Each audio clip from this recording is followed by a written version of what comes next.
ಅಲ್ಲೋಡು wrong side ಬರೋದಲ್ಲದೆ ಗುರಾಯಿಸ್ಕೊಂಡ್ ಬೇರೆ ಹೋಯ್ತು. ಏನಾಗಲ್ಲ ಬಿಡು ಮಗ, ಅದೇಗ್ ಬಿಟ್ಬಿಡಕಾಗುತ್ತೆ. ಇಂತ ಬೋ ಬೋ ಬೋ ಬೋರ್ಡ್ ಡ್ರೈವರ್ಗೆ ಅವಾರ್ಡ್ ಕೊಡ್ಬೇಕು. ಅವಾರ್ಡ್ ಕೊಡ್ಬೇಕು. ಹೆಂಗೋ ಬಂದ್ಬಿಡ್ತಾರಪ್ಪ ಇವಾಗೆಲ್ಲ ಜನ.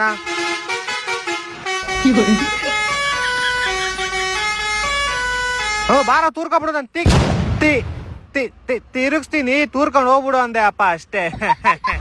ಜಾಗ ಇದ್ರೆ ತಾನೇ ಅಪ್ಪ ನಾನು ಹೋಗೋದು ಮುಂದಕ್ಕೆ. ಇವರೆಲ್ಲ ಆರನಲ್ಲೇ ಮ್ಯೂಸಿಕ್ ಬರ್ಸ್ತಾರೆ. ಇವ್ರು ತಲೆ ಇಲ್ವಾ ಇವ್ರಿಗೆ? ಅಪ್ಪ ನಮ್ ಫ್ರೆಂಡ್ ಫೋನ್ ಮಾಡ್ತಾನ, ಒಂದೇ ನಿಮಿಷ. ಹಲೋ ಮಚೆ, ಸಂಜೆ ಪಾಟೀಲ್ ಇದು ಎಣ್ಣೆ ಹೊಡಿತೀಯ ಬೀರ್ ಹೊಡಿತೀಯ? ಬಿಡಿ ಕೆಳಗಡೆನೆ ಇರು, ಬತ್ತೀನಿ ಮುಗ್ಸೋಣ. ಅದು ಸೈನ್ಸ್ ಲ್ಯಾಬ್ ಮಾಡಿ ಮುಗಿಸ್ಬೋಣ ಆ ಚಾಪ್ಟರ್ ಇವತ್ತು. ಅಪ್ಪ ಜೊತೆಗವ್ರೆ, ನಿಂಗೆ ಆಮೇಲೆ ಮಾಡ್ತೀನಿ. ಹಾ ಸರಿ. ಅಲ್ಲಷ್ಟೊಂದ್ ಜಾಗ ಬಿಟ್ಟಿರು, ಹೋಗ್ ಸಾಯ್ತಾನೆ. ಗಾಡಿ ಏನಕ್ಕೆ ಅಂತಾರ ಗೊತ್ತಿಲ್ಲ ಅಪ್ಪ ಇವರೆಲ್ಲ. ಅಲ್ಲ ಅವಂದೇ ತಪ್ಪಿಟ್ಕೊಂಡು ಲುಕ್ ಬೇರೆ ಕೊಡ್ಕೊಂಡು ಹೋಯ್ತಾನೆ. ಲವ್ ಅನ್ಬಿಡು ಮಗ ಅವ್ರನ್ನ. ಲವ್ವರ್ ಇರ್ಬೇಕು ಯಾರೋ ಅವರು. ಬಾಯಿಲಿ ಬೋಳಿ ಮಗ. ಸಾರಿ ಅಪ್ಪ.